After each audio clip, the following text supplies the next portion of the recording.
გამარჯობა მოგესალმებით. პირეთში ისევ. და თქვენი. მიდი, მე მანამდე 1-2 სიზმარს ნახავ. შენ კიდე სიზმრებს ნახავ. ჯერა სიზმრების? კი, მჯერა. დარწმუნებული ვარ, რომ სიზმრების სულ. იცი რა, დედაჩემს აქვს ესეთი გამონათქვამი, რომ მე რომ ვამბობ, რომ ფერად სიზმრებს ხედავ, მეთქი, მე მეუბნები, რომ გიჟი ხარო. და მე მინდა რომ ეს მითი დავარქიო. არა, იცი რა არის? შეიძლება მითიც არ არის. შეიძლება ცოტა განსხვავებული ხარ და როდესაც რაღაცა სწორხაზოვანი მიმართულებიდან გადაუხო ხოლმე ადამიანს გიჟი გონი ხარ.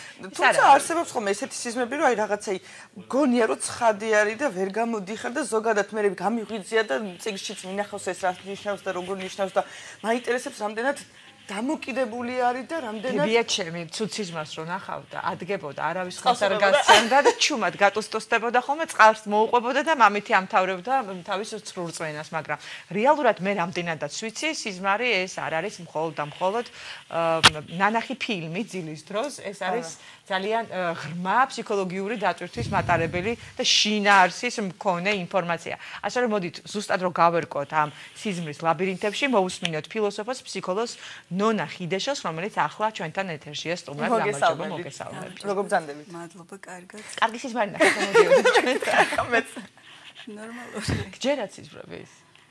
იცი რა არის? სიზმარი ესე არ განიხილება გჯერა თუ არ გჯერა გესმის. სიზმარი არის არაცნობიერის მანიფესტაცია. ეს რას ნიშნავს? მანიფესტაცია ვიცით რას ნიშნავს, მაგრამ არაცნობიერის მანიფესტაცია რას ნიშნავს? მოკლედ, ჩვენი ფსიქიკა არ არის მარტო ის, რაც ჩვენ ვიცით საკუთარ თავზე, რომ ცნობიერება, ხო? ცნობიერება არის ძალიან ვიწრო, ძალიან შეზღუდული. რა არის ცნობიერება? ჩვენ ვიცით მე ვინ ვარ, საწავლობ, რას წარმოვადგენ ჩემი შვილი, ვინ არის, რა ქვეყანაში ვცხოვრობ, ჩემი იდენტობები, მაგრამ აი ფსიქიკა არის რეალურად ამის მიღმა ძალიან ღრმა, ძალიან შეუცნობელი. და საერთოდაც როცა ჩვენ ვსაუბრობთ არაცნობიერზე, პრინციპში არავინ არის ეს რაზე ვსაუბრობთ, ჩვენ ირიბად ვეხებით მასზე, მაგრამ უფრო საინტერესოს გეტყვით, ჩვენი ცხოვრება იმართება არაცნობიერისგან. აი მაშინაც კი თქვენ თუ გჯერათ, რომ თქვენ მართავთ თქვენ ცხოვრებას, ცნობიერებას გულისხმობ, ხო? აი ძალიან შორს ხართ რეალობისგან. ანუ არა განგება, არამედ ჩვენი ქვეცნობიერი მართავს ჩვენ ცხოვრებას. ხო, მოდი ტერმინებში დავკონკრეტდეთ, ხო, ქვეცნობიერი მაინც განიხილება როგორც პიროვნული არაცნობიერი, ხო? სიზმარი შეიძლება იყოს ასევე შორს კოლექტიური არაცნობიერისგან, ეს ზოგადად ეს მოცემულობაა, რომ არაცნობიერი თავისებურად არის გაყოფილი კიდე პიროვნული და კოლექტიური. პიროვნული არის თქვენი დაბადების მერე, ზოგადად რა ფენომენია არაცნობიერი, გეტყვით. აი თქვენ რომ დაიბადეთ, ეხლა თვლიან რომ მუცლადყოფობის დროსაც კი გარკვეულ საფრთხილებას იღებს უკვე ნაყოფი. აი თქვენ რომ დაიბადეთ, მის მერე რაც კი მომხდარა, წარმოგიდგენთ ყველა საფრთხილება, ყველა მოვლენა, თქვენ ეხლა არ გეხსოვებათ ცხადია. ეგ კი არა ადამიანს პრინციპში ძალიან ცოტა რამე ახსოვს, მაგრამ იცოდეთ რომ არის თქვენს ფსიქიკაში რაღაცა შრე, სადაც ყველაფერი ხელუხლებლივ შენახულია. ეს ემოციას გულისხმობს თქვენ? ყველაფერს გულისხმობს. საფრთხილება, ემოცია, მოგონება, როგორ განიცადეთ ანუ დოკუმენტალურად ეს კადრება და ჩაწერილი. ზუსტად ეს არის დოკუმენტალური კადრები. აი ეს არის არაცნობიერი, ხა მოკლედ რო ავხსნათ და სიზმარი არის უკვე ამის მანიფესტაცია, მიხვდით? აი ფსიქოანალიზი, სხვათა შორის, აი თქვენ წეგან იუნგი თქვით, რომ წიგნს წავეწყდიო, იუნგი ყველაზე ახლოს მივიდა, რომ რაღაც სიზმრებისთვის ცოტა, ესე ვთქვათ, რეალობაში შემოეყვანა. სიზმარი არ არის მისტიკა, პირველ რიგში მოდი ეს ვთქვათ. ფიზიოლოგიური? სიზმარი არის მკითხაობა, სიზმარი არ არის წინასწარმეტყველება. ყველაფერი, რასაც ჩვენ ხედავთ, გრძნობთ, განვისდით, გზნებავთ სიზმრებში, ხილვებსაც რო ეძახიან, ხო, ვინ რა იცის ზოგადად ეგ რა არის, იცოდეთ, რომ ყველაფერი ხდება ჩვენს გონებაში. რეალურად ადამიანი თვით შეშლილობის დროსაც კი ვერ გადის თავისი შეზღუდული ცნობიერების ფარგლების მიღმა. ხვდებით ეხლა რა სიღრმეებშია? ერთი ღამის მანძილზე ჩვენ გავდივართ იმდენ ცხოვრებას, რომელიც შეიძლება რეალურად არ გაიხაროთ. ცხოვრებას არ გათიხართ. ინფორმაციას ატრიალებ. სიზმარი მუდმივად რაღაცაზე მიგანიშნებთ. აი არსებობს ესეთი არქეტიპული სიზმრები, მაგალითად, რასაც უშუალოდ აი კოლექტიური არაცნობიერიდან მოდის. მაგალითად, თუ რეალურად ჩვენ გავდივართ გზას ფსიქოლოგიური გამთლიანებისკენ, აი ხა რომ დავაკავშიროთ ერთმანეთს, ხო, რელიგიები, მითოლოგია და რაც სხვა შორის იუნგმა გააკეთა, გააერთიანა ეს ყველაფერი და ადამიანის ფსიქიკური განვითარება, ხო? პრინციპში რომ დააკვირდე ამას, ხო, ერთი მიმართულებით მიდის ეს ყველაფერი, ფსიქოლოგიური განვითარება. აი, რასაც იგივე განსხილოსნებას რო ეძახიან აღმოსავლეთში, ესეც ფსიქიკური განვითარებაა. ჩვენ ვართ გახლეჩილი ადამიანები, ჩვენ ვართ ძალიან დანაწევრებული ფრაგმენტული ადამიანები, მაგიტომ არის რომ სულ ქაოსში ვართ, სულ კონფლიქტში ვართ, სულ პრობლემები გვაქვს და გონია რომ ხა ამიზნის მერე გამოჩდება ის რაღაც აღქმული მიწა, იმის მერე გამოჩდება, საბოლოო ჯამში არ ჩდება არაფერი. და ის სწორედ სიზმარი არის ფსიქოანალიზში გამოიყენება, ფსიქოთერაპიაში ზოგადად გამოიყენება ძალიან დამხმარე, ასე ვთქვათ, მომენტად, რომ შენ გაერკვე რა ხდება. აი, როგორც ჰიპნოზი იყენებდნენ ადრე სხვათა შორის, ხო? ასევეა ძალიან ბევრი ადამიანის შემთხვევაში სიზმარი პირდაპირ მიგვანიშნებს თუ რა პრობლემა მიდის ადამიანში. აი ხა მოდით მაყურებელს მოусმინოთ და ერთი კითხვა გამიჩნდა ამ გამთიანებასთან დაკავშირებით. გისმენთ თქვენ ეთერში ხართ? მოგესალმებით. დიახ, გისმენთ. ალო. გამარჯობა. ალო, გამარჯობათ, მოგესალმებით.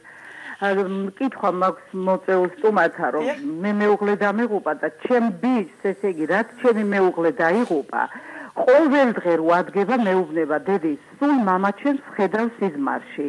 და საერთოდ სიზმარა გავხდიო, სულ სიზმრებს ხედავ, აი ყოველ დილით დაწოლისას და იქნებ მიპასუხოთ, რას ნიშნავს ესე იტანჯება, რო იტყვია, რასაც ქვია და გამარჯობთ ხალბატონო ზარისფერი. ძალიან მადლობა. მოდით პირველ რიგში სათხოვერი მაქვს ყველასთან რა ეხლა რაღაცა მკითხავის როლში ნუ გამომიყვანთ მე რეალურად სიზმრების ახსნა ესე მარტივად არ ხდება იქ აუცილებლად მნიშვნელოვანია ის თუ რა დამოკიდებულება ჰქონდა თქვენ შვილს მამასთან ზოგადად რა ფუნქციას ვერ ასრულებს რას ყველაზე მნიშვნელოვანია სიზმარში აი იუნგი ამბობდა რომ ყველა პერსონაჟი შენ ხარ რაღაცა ფუნქციის სიმბოლოა ანუ არაცნობიერს მოდი ესე ვთქვათ არა აქვს ენა ის ჩვენ ვერ გვესაუბრება და სიმბოლოს იყენებს და სიმბოლოს ქმნის ცნობიერება მაგალითად აი საშიში რაღაცა მოვლენა ვიღაცისთვის შეიძლება იყოს გველი კატა ნიანგი გამომდინარე იქიდან რეალურად თქვენში რამდატოვეს უარყოფითი ან პირიქით დადებითი გესმით აი მე ხა რის ახსნასაც ვცდილობთ მოვაშოროთ მისტიკა,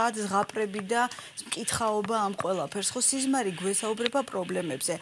როდესაც მაგალითად მეორდება ერთი და იგივე სიზმარი, ხო აი არის ხოლმე მომენტი ბავშვობის დროინდელი პერიოდი. ეს ნიშნავს, რომ თქვენ ფიზიკურად კი გაიარეთ წარსული თითქოს დამთავრდა, მაგრამ ფსიქოლოგიურად არ დასრულდა და თქვენ ისე ვიქხართ.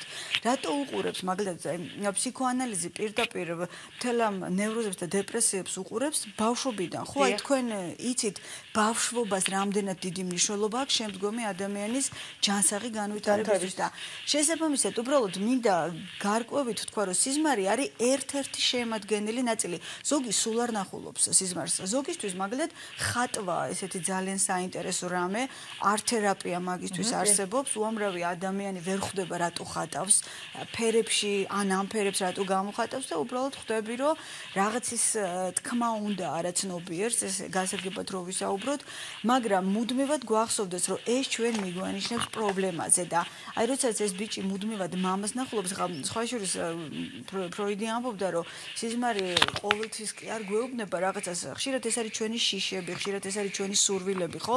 ანუ სიზმრებიც არ არის, რომ ყველა სიზმარს აუცილებლად უნდა ჩაურმავდეთ.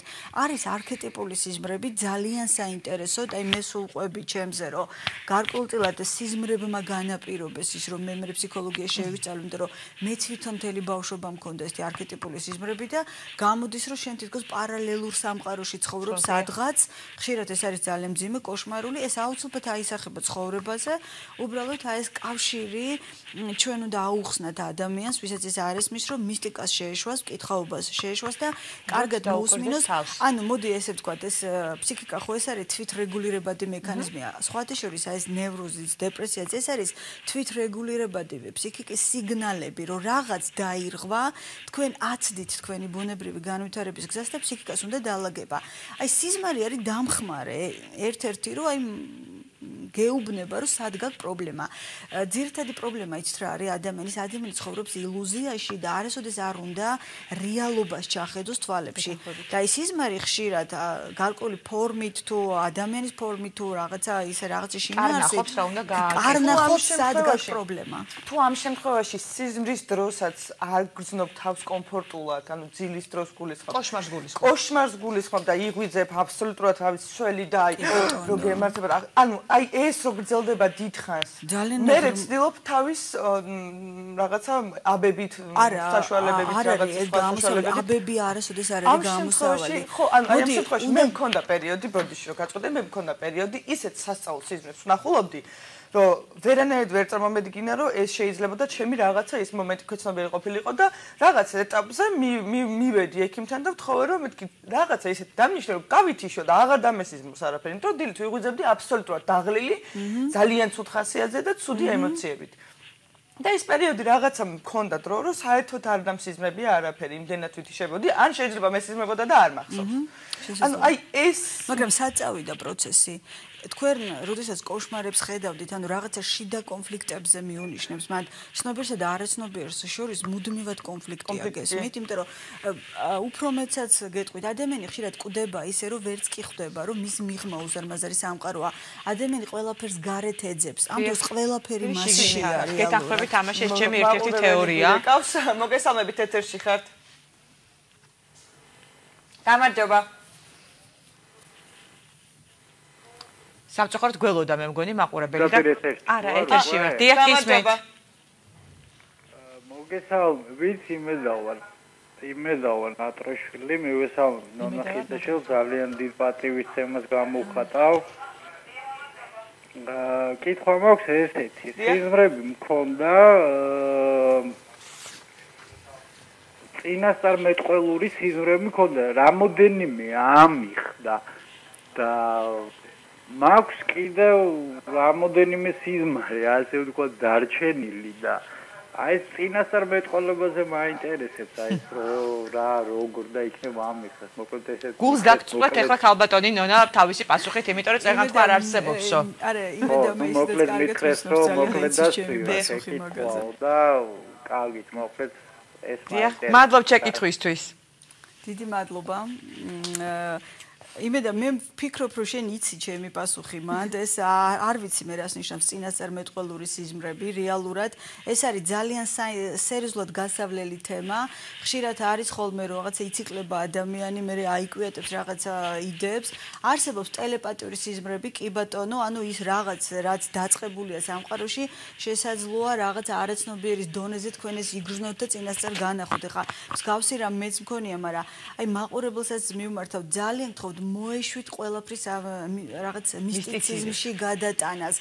უბრალოდ ეს არაფერს არ იძლევა ჩვენი ფსიქიკური გამთლიანებისთვის, ჩვენი სწორი, ასე ვთქვათ, ჯამრთელი განვითარებისთვის, თორემ მას ეხა ისეთ საოცრებებს მიყვებიან ადამიანები, ზოგი საერთოდ რჩება მან და გონია რომ მას ღმერთი ელაპარაკება, წმინდანები ელაპარაკება.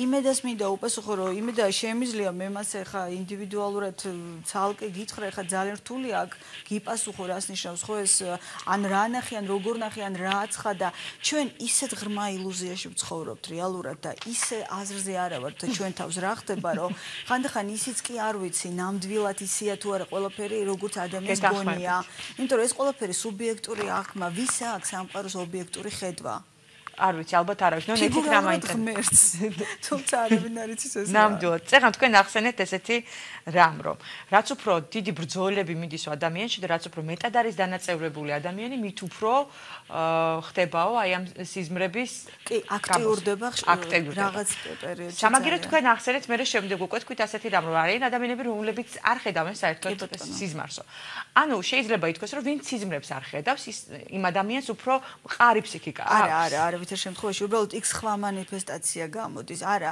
მყარი ფსიქიკა და ესე მყარი ფსიქიკა და დასრულებულო ფსიქიკაზე ოცნებას ჩვენ ჯობი შევეშვათ ჩვენ რო კაცობრიობის ცხოვრებას გადავხედოთ ჩვენ რო ჩვენს რეალობას ვაცნობიერებდეთ რამხელა ქაოსია ყოველწუთს ხო აი ძალიან შორი პერსპექტივებია უბრალოდ ეხა რაღაცას ვეძახით სიმყარეს რაღაცას ვეძახით ჯამრთელობას გამომდინარე იქიდან რომ გუშინ შეიძლება უფრო ცუდად ვიყავი არა უბრალოდ კავშირი ვერ მყარდება გესმით ეხლა ძალიან ძალიან რთულია. იუნგი ამბობდა, რომ აი ფსიქოლოგიაში 100%-იანი არავინ არ არისო და ვინც ამტკიცებს, რომ მან იცის ადამიანის ფსიქიკა, ის არის ყველაზე დიდი დილეტანტი. ჩვენ ვეხებით, ხო, ჩვენ ვეხებით, აი მე ვიყავი ჩემი თავის პირველი პაციენტი. მე ვამბობ, რომ მე ვარ ადამიანი, ვინც გაუკურნა საკუთარი თავი და ჩემთვის ესეც საკმარისია.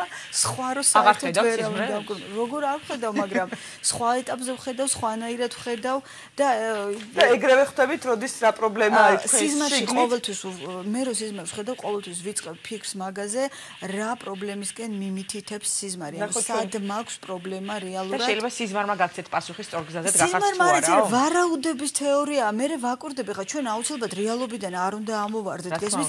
პარალელურად გადაგაქ ეს ყოველდღიურობაში და მე ხვდები რომ სათხარ ხო შენი ეგოა ყველაფერი ხო?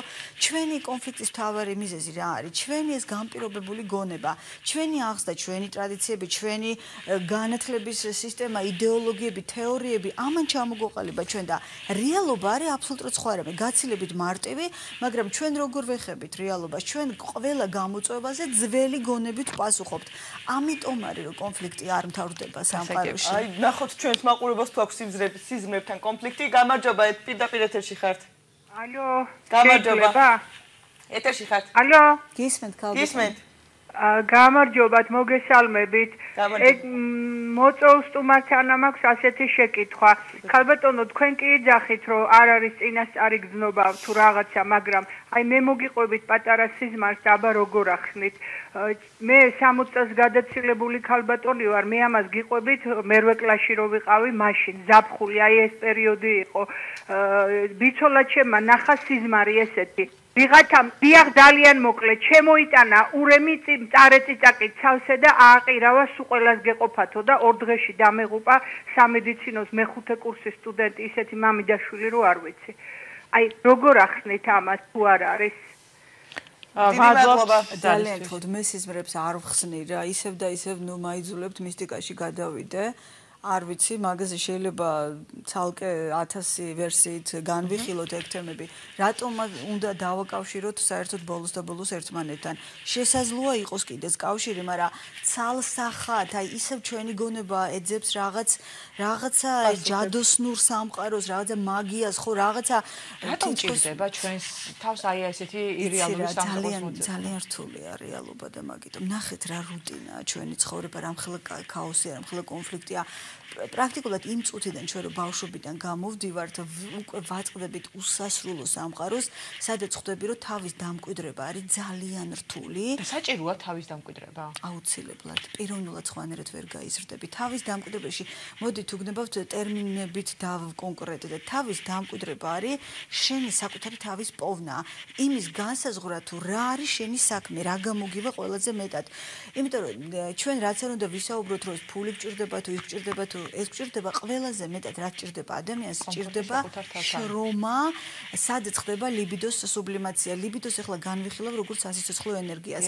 ლიბიდო როგორც სექსუალური ენერგია არის ერთი შემადგენელი ნაწილი და აი ამიტომ არის ადამიანს ეს არის კოლოსალური ენერგია. ხალხო ჩვენ კიდე არ ვიცით რა ენერგიას ვეხებით და ეს ენერგია რო იკეტება და ამ ენერგიის გამოსვლის საშუალება როდესაც არ არის ხო ხდება ხოლმე ენერგიების ძალიან მცირე დოზით ენერგია გაცილებით დიდია ავადმყოფობები მაშინ იწყება ეს ფსიქოსომატური დღეს უკვე აღარ არის დასამალი რომ ფსიქიკა ცალსახად განსაზღვრავს ხო ჩვენს უკვე ორგანულ დაავადებებსაც კი და ასე რომ ხვდებით ხა ისეთ კომპლექსურ რაღაცას ვეხებით იმიტომ მე სულ ვეუბნები ახალგაზრდებს სულ ერთია სად იმუშავებთ ოღონდ იმუშავებთ ეძიეთ საბოლოო ჯამში თქვენ იპოვეთ აუცილებლად თქვენ გზას სადაც იქნებით უნიკალურები სადაც იქნებით აი ჩემ შემთხვევაში მაგალითად გეტყვით რომ მე სიზმრები როცა 18-17 წლის ასაკში პირდაპირ მეუბნებოდა რომ გზა რომელიც არჩეული მქონდა თუნდაც პროფესიულად მე პირველი თეატრალური ინსტიტუტი მაქვს დამთავრებული სწორი არ იყო იცით რა ცხადად ხედავდი მაგრამ აი მეც ჩვეულებრივი გოგო ვიყავი რომელიც თვლიდი რომ ეს იყო სისულელე ეს იყო სისულელე ეს იყო სულელე საბოლოო ჯამში ამან სერიოზულ ფსიქიკურ პრობლემებამდე მიმიყვანა უკვე საკუთარ თავში და მე აი დავიწყე უკვე რაღაც ეს ფუნდამენტური ძიება იმიტომ რომ ხა მე ვარ ვიყარო 90-იანების ის სტუდენტი, როცა არაფერი არ ხდებოდა აბსოლუტურად სიმღერები. მე უბრალოდ გამიმართლა პირველივე პროფესიაში. დავიწყე ძიება, მე დავიწყე აღმოსავლური ფილოსოფიის სწავლა, ფსიქოლოგიის. მე რიცით აქაც რა რთულია, რომ აი რეალობას არ გადაუხვი, იმიტომ რომ ყოველწუთს ჩასაფრებულია გონება ისეა მიდრეკილი ილუზიებისკენ, რომ ყოველწუთს ამის საფრთხე არსებობს, რომ ახალ ილუზიაში არ გადახვიდი, ანუ ერთი ილუზიიდან აი ამის კონტროლი რამდენად შეიძლება? იგივე ან სიზმრის კონტროლი, დიახ. სიზმრის კონტროლი შეუძლებელია, სიზმარს უნდა მოусმინო და სიზმარი ლაგდება. ძალიან საინტერესო წავიკითხე სხვა შორის ეს ადამიანი და მისი სიმბოლოებია, ფსიქოანალიტიკოსების ეს არის უკვე იუნგის შემდგომი მისი მოწაფეების დაწერილი, ძალიან საინტერესო ჩანაწერებია და ისინი ამბობენ, რომ როგორ იცვლება რეალურად, როცა ანუ ფსიქიკა მიდის სწორად გამთლიანებისკენ, რასაც ქვია, ეხლა ვაკონკრეტებ რა არის გამთლიანება. როდესაც იწყება ცნობიერსა და არაცნობიერს შორის ეს დიალექტიკური დისკუსია, ანუ ცნობიერება აღარ მიერეკება თავისას, ეს რაღაც ამპარტავნული ეგოცენტრული სურვილებით, რომ მე მინდა და всё, აი უამრავი ადამიანი გეუბნება, აი რატო არ გამომივიდა, რატო ვერ რეალისტი, ყველაფერი მქონდა, ნუ უამრავი ფული ჩადეს ამაში, არ იყო შენი გზა. აი ამას უნდა მოусმინო ყველაზე მეტად ხვდები და აი მოსმენა როცა იწყება, როცა ყოველი წამოსული განგაში, მარტო სიზმარი არ არის, ფიქრის განგაშია, ჩვენ რო პანიკურ შეტევებს ვეძახი და რო გარბის მერე ადამიანი და მედიკამენტების ქვეშ, რატო გაჩერდი, მოусმინე, რას გეუბნება შენი ფსიქიკა? ეს ხო შენი გონებაა, ვინმე შეგიცვლის გონებას? გონებას ვერავინ, მაგრამ შეიძლება შეგიცვალონ საერთოდ მსოფლმხედველობა თუ შენს გარშემო ადამიანები არ იღებენ იმ გადაწყვეტილებებს, რომელსაც შენ აი შენ საკუთარ თავში ჩაღრმავებით იღებ გარკვეულ ეტაპს. მსოფლმხედველობა გეცვლება მაშინ, როდესაც ხარ სრულიად ჩამოუყალიბებელი ადამიანი და ეს საკუთარ თავში დაურწმუნებელი. იცით რა არის ყველაზე საინტერესო ფსიქოლოგიაში? შენი გზა მხოლოდ შენი გზაა. ის მეორე საერთოდ არ გამოდგება. მაგიტომ არის აი ძალიან დილეტანტური მოახვიო ვიღაცას თავზე და უთხრა რომ იცი რა, ეს გზა გავიარე მე და ზუსტად ეს უნდა გაიარო შენ. იგივე სიზმრის მანიფესტაციაში მე რო ვნახო ხა წითელი ვარდები და ჩემთვის ეს იყოს სიკვდილის ან სიყვარულის სიმბოლო, თქვენთვის შეიძლება საერთოდაც არაფერი არ იყოს წითელი ვარდი. ჩვენ ეს იმდენად ინდივიდუალურია, ფერი განცდა, ჩვენ არც ის გვახსოვს ბავშვობაში რისი შეგვეშინდა, რა ნივთი, რა ფერი აღიქვა ჩვენმა გონებამ, ლამაზად, პირიქით, უფრო ბოროტად, უფრო კეთილად, სად გვეშინია, მე უამრავი ადამიანი მოდის ეშინია ზოგს ციფრების ეშინია, იცით სამიანს ვერ წერს, ზოგს რვიანის ეშინია, ზოგს რა ვიცი ღრუბლის ეშინია. ეს ყველაფერი ბავშვობიდან მოდის, იმიტომ რომ არ არის ინფორმაცია და იმიტომ რომ უცოდინრობა არის ყველა ბოროტების სათავე და ესეც მოიაზრება ფილოსოფიაში, რომ სამყარო არ არის არც კეთილი, არც ბოროტი. სამყარო არის ისეთი, როგორცაც შენ ხედავ, ანუ პრობლემა შენს ხედვაშია. და აი აქ უკვე სიზმარი არის მისი შემადგენელი ნაწილი და მე ძალიან ვთხოვ აი თქვენს მაყურებელსაც ძალიან ვთხოვთ ხალხო მიუდექით სერიოზულად საკუთარ ფსიქიკას, მიუდექით სერიოზულად საკუთარ ცხოვრებას, თორე მე ის შემთხვევებიც ვიცი, რომ უკვე იმდენად იჯერებენ ამ სიზმრებს, რომ იწერენ და გიყვებიან, რომ აი 13 მაისს უნდა მოხდეს. ციგნი არსებობს და ძალიან ბევრი ბროშურა არსებობს დღეების რიცხვების და ასე შემდეგ ახსნა. ჩემი აზრით თუ გაინტერესებთ, გეტყვით, რომ ყველაფერი თამაშია ჩვეულებრივი, როგორ შეიძლება სერიოზულად აღიქვა, როცა ახლა ჩვენ ისიც კი არ ვიცით, აი ფეხსაცმელი თქვენთვის რა არის, თქვენთვის რა არის, ჩემთვის რა არის, ან თუნდაც ფანქარი, ეს არის აბსოლუტ ინდივიდუალური აღქმა და ამიტომ უნდა დაიმეგობრო საკუთარ თავთან გესმის, უნდა გესმოდეთ. ერთად უფრო მოდის, ალბათ პატარა ასაკში ცოტა რთულია. არა, დამრწმუნე ფსიქოლოგიური ასაკი სხვა არის და ბიოლოგიური ასაკი სხვა არის. ადამიანი ხშირად კვდება ისე, რომ ვერ იღვიძებს და შეხვდები 20 წლის ახალგაზრდას და ძალიან ღრმად არის წასული. რეალურად ფსიქოლოგიური ასაკი და ბიოლოგიური ასაკი თითქმის არასოდეს არ ემთხვევა ერთმანეთს. უბრალოდ ასაკს აქვს გარკვეული გამოცდილება ცხოვრებისეული და აქ რა თქმა უნდა ეხა უფრო გარკვეულია, იმიტომ რომ ბევრი იცხოვრა, ბევრი ეტკინა, ბევრი შეეშალა და აქედან ისწავლა, თორე ეხა ფსიქოლოგიურად რო განვიხილოთ, რომ ასაკოვანი ადამიანი ეხლა უფრო გაცნობიერებული და გონიერია ვიდრე ახალგაზრდა, ხო? ეს ალბათ მე მგონი მაინც დამოკიდებული არის უკვე ინდივიდუალურ ცნობიერებაზე, აბსოლუტურად გეთანხმებით, რამდენად მუშაობს ადამიანი საკუთარ თავზე. ჩვენ ხავ საუბრობთ, რომ ყველაფერი ძალიან ინდივიდუალურია და რაც შეიძლება ერთისთვის იყოს ნორმა, მეორესთვის ყოველად მიუღებელი იყოს. მე მაინტერესებს თუ არსებობს რაიმე ჩარჩო ან ფორმულა, როგორი უნდა იყოს ჯანმრთელი ადამიანის ან სიზმარი, ან ურთიერთობა საკუთარ თავთან. პირველ რიგში ჯანმრთელი წეღან დავიწყე და აღარ გადავედი როგორ ყვებიან სიზმრების ესე ვთქვათ განვითარებას ეს მისი მოწაფეები იუნგის კომენტარებიც არის იქ. ანუ ისინი ყვებიან რომ თავიდან როდესაც კონფლიქტი ძალიან დიდია, მოდი ესე ვთქვათ რომ ცნობიერება ჯერ საერთოდ ძალიან მძინარეა და მას ჯერა რომ მხოლოდ ის არის რაც მას გონია თავისი იდეებით და თეორიებით და იდეოლოგიებით და იდენტობებით და სიზმარი თავიდან ამ დროს არის ძალიან კონფლიქტური, დაპირისპირებული, იქ არის მუდმივად. აი მაგალითად არის ეს ზოგადი ფრაზები, აი ზოგადი შინაარსები, მაგალითად ზღვა, ოკეანე გამოქვაბული, ეს არის არაცნობიერი სიმბოლო, სიბნელე, შავი პერსონა, შავკანიანი პერსონა, ეს არის არაფერ შუაში არ არის კანის ფერთან, ეს არის უცნობი უბრალოდ და ავტომატურად არ იცის შენმა გონებამ ეს უცნობი ფუნქცია როგორ დაგანახოს და აი რაღაცა შავი ასოცირდება უცნობთან, ნუ სიბნელესთან მოდი ეს შეიძლება ითქვას. ცოტა საშიშთანაც. საშიში, იცით რა არის? საშიშია ყველაფერი, რაც ჩვენ არ ვიცით. აი, ბნელოთახში რო შეხვალ საშიშია, აანთებ თუ არა შუქს, არის აბსოლუტურად ყველაფერი ნორმალურად, ხო? იგივე ხდება ცნობიერების სინათლე, რასაც მოხდება არაცნობიერში, ყველაფერი ცნობიერდება და საშიში აღარაფერია. აღმოსავლეთი ძალიან შორს მიდის, სხვადასხვა აღმოსავლეთი ამბობს, რომ ცალკე გაგება სიკეთის და ბოროტების, დემონის და ღმერთის საერთოდ არ არსებობს. ეს არის გამომდინარე შენი გზნობითი სფეროდან რას როგორ ხედავ. ჩვენ ვეხებით ერთ ენერგიას და ამას უკვე ფიზიკოსებიც აღიარებენ რომ მხოლოდ ერთი ენერგიაა სამყაროში. ანუ ეზოთერიკისკენ მივდივართ მაინც უფრო. არა, ეზოთერიკა არა, ეს ენერგიებია, მთელი სამყარო ენერგია. არა, მე ძალიან შორს ვარ ეზოთერიკა, მისტიკა, აი ტერმინებიც კი არ მიყვარს.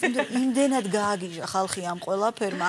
ინდოეთიდან ჩამოდის ხალხი. მარტივი დასაჯერებელი არის. ხო, და ნუ ისევ ავწდი თემას. მოკლედ, როდესაც ლაგდება, ასე ვთქვათ, ფსიქიკა, ხა მე ამაზე მაქვს უამრავი ლექცია, რთულია ჩაატიო ეს ხო რაღაცა ხა.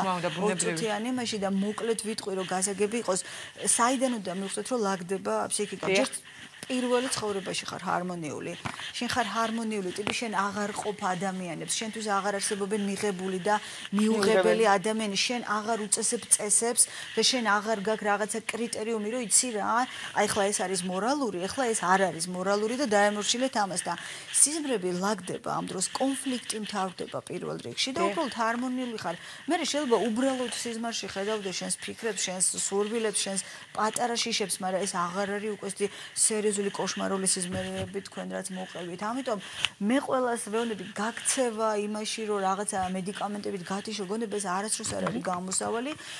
ადამიანი თუ მას გონება აქვს, მას აქვს ყველაფრის შანსი. თუ გონება გაქვს შანსი, აი, რა ვიცი, უსასრულო სიღრმემდე შეიწყოს საკუთარი თავი. გონება, პრინციპში ტვინი არ იგულისხმება ამ შემთხვევაში, ეს არის ანალიზის უნარი ალბათ. გონების, ხო, ეს არის საკუთარი თავში შეემეცნების უნარი. ხო, ინტელექტზე არ ვსაუბრობთ, ანუ ინტელექტი შენ შეიძლება 100 წიგნი წაიკითხო და ისევ იქ დარჩე, სადაც ხარ, ხო?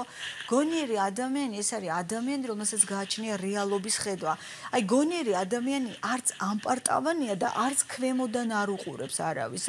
საერთოდ თავმდაბლობა განიხილება როგორც საკუთარი თავის რეალური ხედვა. ხვდებით? ანუ ჰარმონიული ადამიანისთვის სამყარო არის ჰარმონია რა. მისთვის მისაღებია ყველა და ყველაფერი, რაც არ არის მისაღები თავის გზით მიდის. ანუ ის ხდება, რომ მასაც გასავლელი აქვს ის გზა, რომელიც მან უკვე გაიარა. აი სულ ეს არის, გესმით? აი ამ კონფლიქტში ვართ, მაგრამ იმდენად ეგოცენტრულები ვართ და იმდენად მონუსხულები ვართ და მე ვიცი, აი მე ტიპი ვარ, რომ სულ ვომობთ, სულ უმტკიცებთ ვიღაცას, რომ იცი რა, ის კი არ არის სწორი შენ, აი მე ვიცი, მე განახებთ გზას, მე განახებთ ჭეშმარიტებას, აი ეს არის უზარმაზარი ილუზია. რაც ღუპავს, ვერავინ ვერ განახებს ჭეშმარიტებას, იმიტომ რომ არავის არ უნახია და არავინ იცის. მაშინაც კი თქვენ რო იპოვოთ ჭეშმარიტება და თუ გვაქვს დრო ეს პატარა იმით დავასრულებ აღმოსავლურ სიბრძნეს კრიშნამურტი ყვება ერთგან რომ ის რო დაასრულა თავისი რაღაცა ეს აღმოსავლური ორდენი თქვა ეს რაღაც მოყვა რომ ეშმაკი და მისი მეგობარი მიდიოდნენ და წინ ადამიანი მიდიოდა და უცებ ეს ადამიანი დაიხარა და რაღაც აიღო და მეგობარი ეკითხება ეშმაკს რომ რა იპოვაო და მან იპოვა ჭეშმარიტებაო და მე შენ ხო არ გინდაო რომ ადამიანება ჭეშმარიტება იპოვოსო და ეშმაკი პასუხობს რომ მე მას დავეხმარები გაიგოს რა არის ჭეშმარიტება. აი ეს ფენომენი თამაშობს ყველგან, სადაც ვიღაცას აქ იმის რაღაც ამბიცია რომ გამარჯობათ ხალხო მე თქვენ გეტყვით ახლა სად არის ღმერთი რომ ამპარტავნება პირველი მტერია ადამიანი. ამპარტავნება ეგოცენტრიზმი და შესაბამისად აი სიზმრები თუ ჩვენ გვაქვს უნარი რომ მოусმინოთ სიზმარს და გავაანალიზოთ და აი ამ ილუზიიდან გამოვიდეთ დამერწმუნეთ ბევრ არასრულფასოვნებას დავინახავთ საკუთარ თავში. ხალხო ძალიან დიდი მადლობა მინდა გადაგიხადოთ იმიტომ რომ მე სიზმრებს გადავაფასებ და აუცილებლად ჩავყვები და დავინტერესდები რა არის და დარწმუნებული ვარ რომ დღეიდან ჩემთვის სიზმრები საერთოდ სხვანაირად სიზმარი არის გაკვეთილის უკეთესი ცხოვრებისათვის. დიდი მადლობა. წარმატებებს გისურვებთ. ჩვენ კი რეკლამის შემდეგ შემოგვიერთდება ძალიან საყვარელი ჩემი ნათესავის ხოთაშორის რო იცოდე ქალბატონი ნატუგა გულისაშვილი. და არა მხოლოდ ის, ჩვენ ასევე გვეყოლება ეთერში ლალი ვაშაკიძე, რომელიც ვეტერინარ ექიმთა გაერთიანებული ასოციაციის პრეზიდენტია და ვილსაუბრებთ ჩვენს საყვარელ 4 ფეხა მეგობრებზე, რომელსაც სხვადასხვანაირად უნდა მოუაროთ ზაფხულის პერიოდში, ასე რომ დროებით. სიახლე კატარაქტის ქირურგიაში. მხოლოდ კლინიკა ოფთალმიტში.